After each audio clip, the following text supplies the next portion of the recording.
Ladies and gentlemen, you remember in the 80s, the televangelists who got caught with their pants down, certain televangelists, and then they would apologize and they'd say, "Forgive me, I've sinned." Well, here we have just a litany of Democrats, wonderful, morally superior liberals who have sinned, but they always say a couple of things. They say, well, Trump was worse. Not.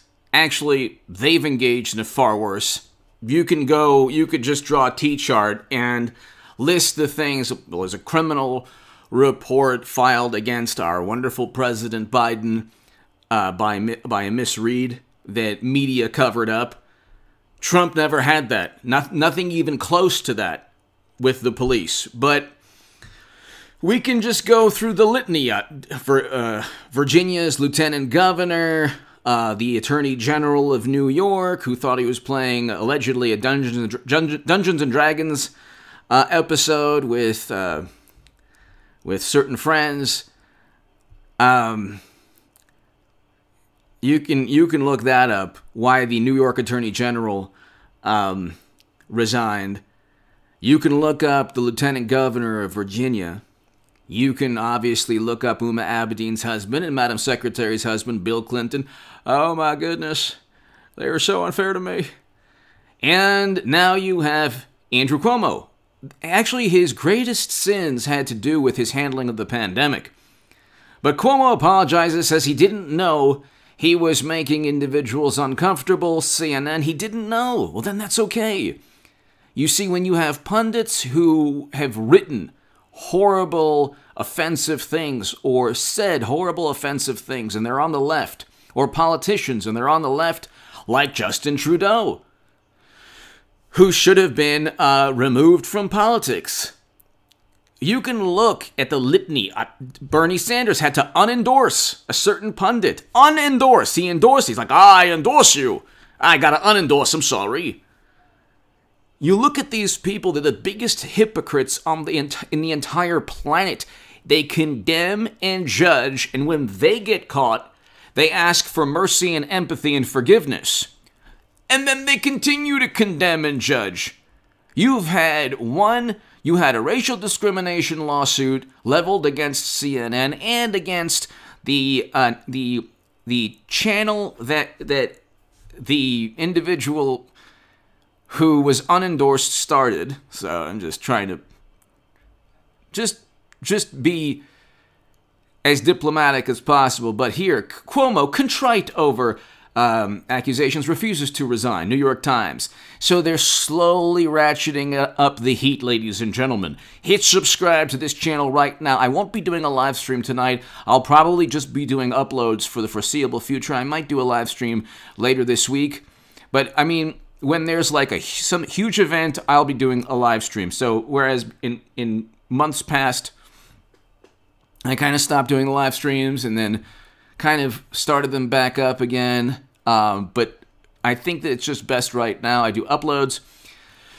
You better believe if there's some grandiose thing that takes place, I'll have a live stream. But ladies and gentlemen, hit subscribe to this channel. Let's get to 200,000 subs.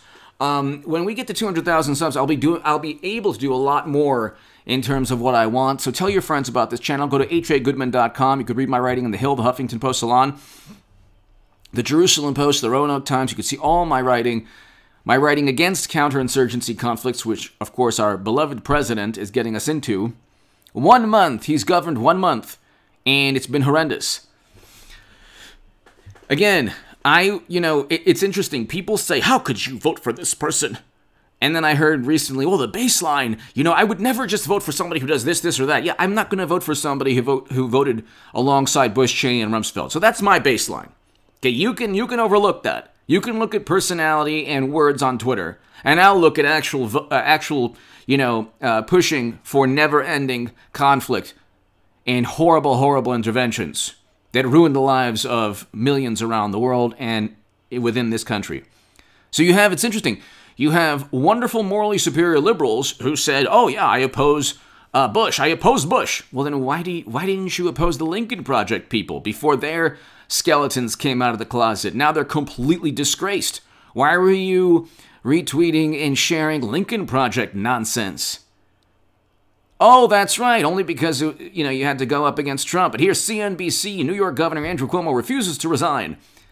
The calls for his resignation or impeachment or political career to end are growing. You have one New York prosecutor, Preet Bharara, who investigated the Clinton Foundation for like a day. Ex-prosecutor Bharara raps Cuomo. And then this prosecutor, he tried to pick the investigator, then he tried to pick the people who picked the investigator. Bharara, the former U.S. attorney for the Southern District in Manhattan, said, Bharara was referring to Cuomo's rejected bid to have a retired federal judge with connections to a top advisor investigate the charges. Okay, so there are 3 people now going after Cuomo. And when you have one of the ladies in The View saying that, well, you should just, Al Franken resigned. Yeah, there was a picture of him. Al Franken is one of the few examples where there's concrete evidence. A picture is concrete evidence. So there was a picture of him engaging in, a despicable act. Okay, and that corroborates, that picture, that photo of him doing what he did with his hands, corroborates the accusation. You didn't have the equivalent with Kavanaugh or Trump. You do have a police report filed at one point by Miss Reed against Biden. But again, nobody knows this on the left. They don't care. They live within this moral spectrum of, well, if you have 20 accusations, that's more than 12 accusations, and so there you go. Trump is worse. It's like, no, that's not how morality works. You don't go to prison and say, hey, how many people did you off? 30. Oh, I only offed 10. I'm a better human than you. Give me the mashed potatoes. Nobody speaks like that. But Democrats view things from, see, here's the issue with politics in America. Too many people, it's fine. If you're a happy person, you're agnostic, you're an atheist, fantastic. If you are a religious person, fantastic. You believe in God, fantastic. If you derive spiritual and moral sustenance, or if you have a moral foundation that is independent of your political viewpoint, fantastic. Too many people don't have an actual. They don't have. And this is not everybody who critiques President Trump, because God bless Trump, he did it to himself. I have stated consistently, he should never have insulted LeBron James. He should never have insulted NFL athletes. That overshadowed he allocated more funding to historically black colleges and universities than any president ever. He signed prison reform legislation. He focused on economic opportunity zones. He was able to do things that Democrats weren't able to do. But his accomplishments were overshadowed by his Twitter profile. But a lot of the people who go after Trump, whether it's the Lincoln Project people or Cuomo in New York, who presided over the worst outcome, both in terms of the pandemic and in terms of the economy, a lot of these people, a lot of what happens is you have all of media, all of Hollywood, the entire intelligence community, virtually, a whole bunch of Republicans, all after one person. And it creates this distorted view of reality. And it provides, and President Trump's Twitter feed, unfortunately, provided people with this warped view of spirituality. I'm telling you, and it permeates today. I mean, I hate to say this. I've known about 5 or 6 people who I can never really talk to again because they've either disowned me or pretended that 74 million Americans didn't vote for Trump, or convinced themselves in their minds that it is immoral to do so. Well, obviously, I think, and if you watch this channel, you probably think it is a moral thing to vote for somebody like Trump who wants to remove Americans from never-ending counterinsurgency conflicts. We shouldn't be in that region of the world after 20 years without any definition of victory, no definition of national security interest. If you ask the average Democrat, why are we there? Why did President Biden engage in that absurd, counterproductive, detrimental, horrible foreign policy tactic just recently? Oh, well, we were there. Why are we there? Because President Obama said we should be there, and you know what? We're there. It's like, no, you don't have to be there after 20 years. You shouldn't be there. That's the biggest moral dilemma we face as a country. But see, again, they have turned politics into good versus evil. They're on the side of good, and they ignore all their sins. They ignore all their faults. They ignore all their inequities. They ignore and pretend that they're pure as the driven snow, when in reality, they're very dirty and nasty a lot of the time. And they will gravitate towards any person, whether it's Cuomo or the Lincoln Project people. They'll juicy schmalier themselves.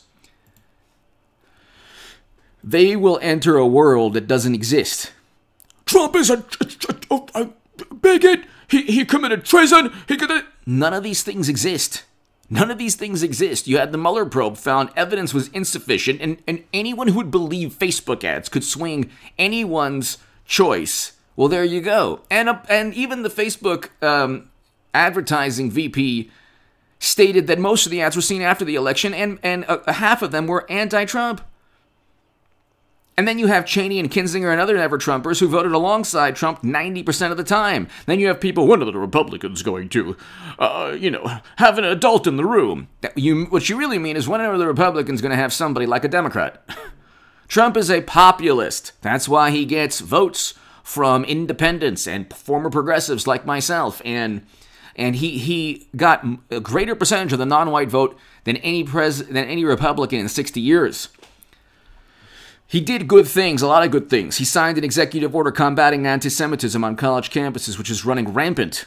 Okay? Yad Vashem went after and refuted, shouldn't say went after, but refuted AOC's revisionist history on a topic she should never speak about again. I wrote about that in the Jerusalem Post, my op-ed in the Jerusalem Post. They don't have arguments, so they have to engage in extreme rhetoric. And it's retweeted, and it's false. Twitter is a place where ideas that don't make any sense, that would be laughed away, gain traction.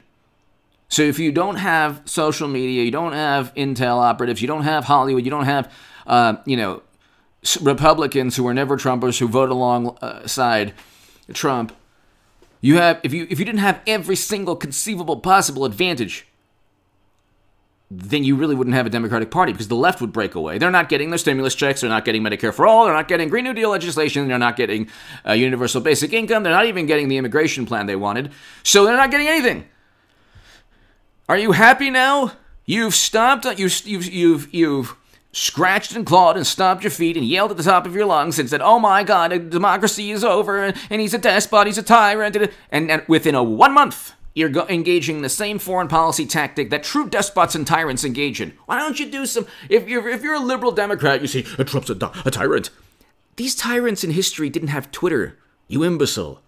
I'm speaking to the wonderful, morally superior people who've devoted their lives, who gained spiritual sustenance.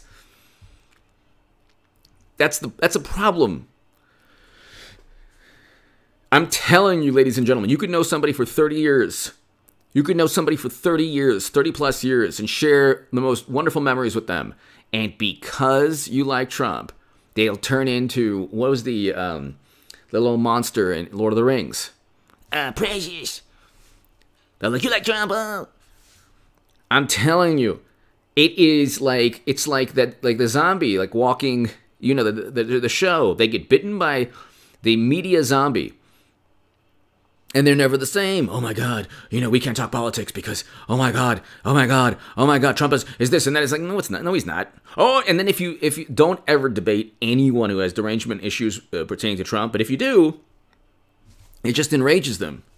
Because facts, if you give them facts, you're like, hey, listen, that's not true at all. That's not true. He didn't work with Russia. That's absurd. Oh my God, it gets them so angry. And then they say, then they pull out the, well, you know what, I just want to let you know that, you're lucky I'm even speaking to you. It's like, what? Are you kidding me? 74 million Americans? How sheltered do you have to be in your life to not have anyone who disagrees with you politically? And you see now, is Prince Valium saving democracy? Is he protecting the Constitution? He already had a deputy press secretary resign. You have Cuomo imploding in New York. He apologized. Nobody believes his apology. He only made things worse for himself. And they're ratcheting up and rightfully so, his decision led to thousands upon thousands losing their lives. They tried to blame 400, 500,000 on Trump. Yeah, I don't think so. One person? Before Trump, there's a governor, there's a mayor, there's city council people, state legislature. You're governed by a whole bunch of people before you get to the president, unless the president does something really counterproductive like what Biden did recently. By keeping Americans in a region of the world President Trump brought them out of. They don't care. People who don't like Trump don't care. Do you understand? This is what gets me, and I'm finally realizing this. I already understood this, but they truly don't see never-ending conflict, regime change interventions as a moral problem. They don't care. They care when it was Bush, Cheney, and Rumsfeld because there was an R next to their name. Then it became smart power. Then it became democracy. Then it became the Constitution. Then it became, oh, you have to oppose a despot because of his words.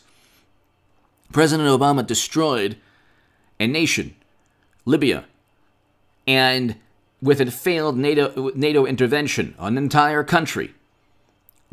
Why don't these wonderful liberals, go to vacation in the regions where President Obama's foreign policy had an impact? They wouldn't dare. They wouldn't dare. They're talking about the biggest hypocrites on the planet. And they get all the prizes, and they get it because the system is a really bad system. Trump should have received the Nobel Peace Prize. President Moon Jae-in stated so. And instead of acknowledging that, yes, it was a good thing, they said, oh, he coddles despots. It's like, what? You don't like Trump when he engages in diplomacy. You don't like Trump when he's not diplomatic. You don't like Trump at all. So anyway, hit subscribe to the channel. I'll be back in a couple of hours. I'll do 2 more uploads before midnight Pacific. Cuomo is done. His brother at CNN, wonderful human being, threatened, physically went after somebody for calling him a character in The Godfather, and was not following the pandemic protocol that his own brother set. And his own brother is directly responsible for the lives. Directly. Trump is not directly responsible for it. If you hear anyone say Trump is directly responsible, they're completely ignorant of how politics works. Completely ignorant. They don't know that a governor has more input on the lives of his or her citizens. And a mayor has even more in many respects. Governor can say something for the entire state, and a mayor can say, you know what, we're going to make things stricter or less strict, whatever. Give me your thoughts below. Hit subscribe right now. Ladies and gentlemen, look, these are all political victories for Trump. I don't think the left really realizes this, but the foundation of opposition against Trump, Twitter, Cuomo, the Lincoln Project, all of these people are imploding because they were never, the accolades they received it was never warranted. They propped up anyone, Stormy, Avenatti. There's a whole list of people who went up against Trump and are either now in prison or now going to be forced to resign. Give me your thoughts. I'll be back in a couple of hours. Thank you. Hit subscribe right